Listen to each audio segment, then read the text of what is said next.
స్పందిస్తున్నాడేమో చూడండి.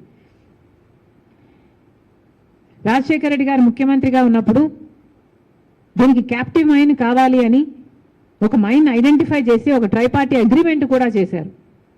ఆయన ముఖ్యమంత్రిగా కొనసాగున్నా లేకపోతే బ్రతికున్నా అది కూడా అయిపోయేది. విశాఖ స్టీల్కి ఒక క్యాప్టివ్ మైన్ కూడా ఏర్పడేది.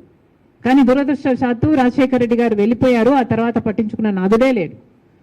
2014లో కాంగ్రెస్ పార్టీ అధికారం కోల్పోయింది, బీజేపీ పార్టీ అధికారంలోకి వచ్చింది. అప్పటి నుంచి మొదలయ్యాయి విశాఖ స్టీల్కు కష్టాలు. క్రమేణా బీజేపీ పార్టీ కొత్త రాష్ట్రం అని కూడా చూడకుండా, ఇది కొత్త రాష్ట్రం అని కూడా చూడకుండా, కనీసం కనికరం లేకుండా ఒక్క రకంగా కూడా విశాఖ స్టీల్ని ఆదుకోలేదు. బీజేపీ పార్టీ అన్ని విభజన హామీలన్నీ తుంగలో తొక్కింది. మనకు స్పెషల్ స్టేటస్ గురించి న్యాయం చేయలేదు, పోలవరం గురించి న్యాయం చేయలేదు, రాజధాని గురించి న్యాయం చేయలేదు. కనీసం విశాఖ స్టీల్ ఉన్నదాన్ని పరిరక్షించడంలో కూడా బీజేపీ పార్టీ విఫలమైంది. ఈ 10 సంవత్సరాల్లో బీజేపీ పార్టీ ఎన్ని రకాలుగా దీనికి కష్టాలు సృష్టించింది అంటే దీంట్లో కుట్ర ఉంది అని ఏ చిన్నపిల్లాడికైనా అర్థమైపోతుంది. ఒక కుట్రతో బీజేపీ పార్టీ విశాఖ స్టీల్కున్న భూముల్ని అమ్ముకోవాలి, అది కూడా అదాని జిందాల్ లాంటి వాళ్ళకు అమ్ముకోవాలి అన్న కుట్రతో పథకం ప్రకారమే సైలెంట్ కిల్లింగ్ చేసింది విశాఖ స్టీల్ని. ఒక్కొక్కటిగా ఒక్కొక్క రకంగా విశాఖ స్టీల్ని నాశనం చేసుకుంటూ వచ్చింది.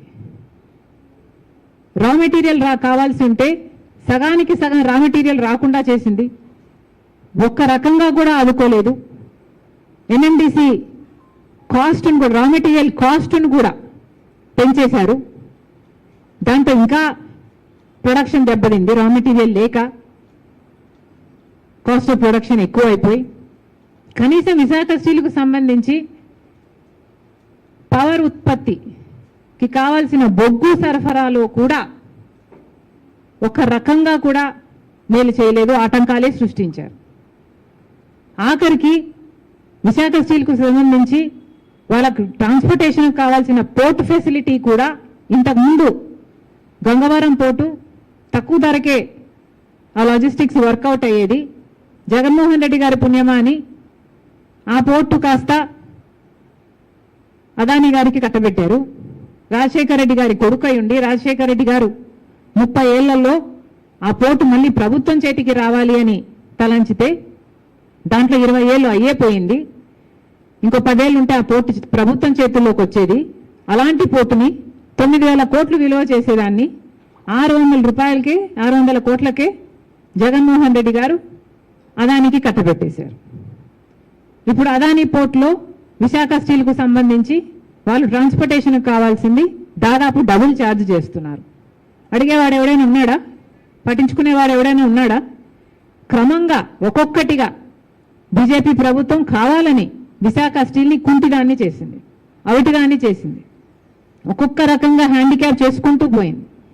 ఒక కుక్కను చంపాలంటే అది పిచ్చిది అయిన ప్రచారం పుట్టిస్తే చాలు అన్నట్టుగా ఇది ఒక లాస్ మేకింగ్ కంపెనీ, దీనికి హోప్ లేదు అన్న రీతిలో దీన్ని తయారు చేయడానికి క్రమేణా ఒక పథకం ప్రకారమే ఇది చేయడం జరిగింది. పోనీ మన నాయకులు ఇక్కడ ఏమైనా చేస్తున్నారా అంటే ఒక్కడు కూడా ప్రశ్నించేవాడు లేడు. మొన్నటికి మొన్న 11,000 కోట్ల రూపాయలు గ్రాంట్గా ఇచ్చినట్టుంది కేంద్ర ప్రభుత్వం. 11,000 కోట్ల రూపాయలు ఇస్తామని చెప్పి 8,000 కోట్ల రూపాయలు ఇచ్చారు. 8,000 కోట్ల రూపాయలు నేరుగా విశాఖ స్టీల్కి వచ్చిందట. ఒక అర్ధగంట మాత్రమే అకౌంట్లో ఉంది. నేరుగా రుణాలు చెల్లించడానికి, అప్పులు చెల్లించడానికి వెళ్ళిపోయిందట. మరి ఎందుకు ఇచ్చినట్టు? అప్పులు చెల్లిస్తున్నామని ఒక మాట చెప్తే సరిపోయేది కదా. ఇవ్వడం ఏంటి ఒక చేత్తో, మళ్ళీ ఇంకో చేత్తో తీసుకోవడం ఏమిటి?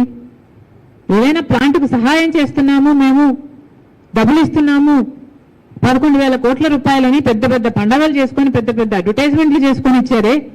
కనీసం ఆ ప్లాంట్ రా మెటీరియల్గా డబ్బు వాడారా? కనీసం ఆ ప్లాంట్ ఎక్స్పాన్షన్గా డబ్బు వాడారా? కనీసం ఆ ప్లాంట్ 6 నెలలుగా జీతాలు ఇవ్వటం లేదా ఎంప్లాయీస్కి? కనీసం ఆ జీతాలు ఇవ్వడానికైనా వాడారా? దేనికి వాడారా డబ్బు? దేనికి వాడలేదు. ఒక చేత్తో ఇచ్చారు, ఇంకో చేత్తో తీసుకున్నారు. కేవలం అర్ధగంట మాత్రమే ఉందంట విశాఖ స్టీల్ అకౌంట్లో ఆ డబ్బు.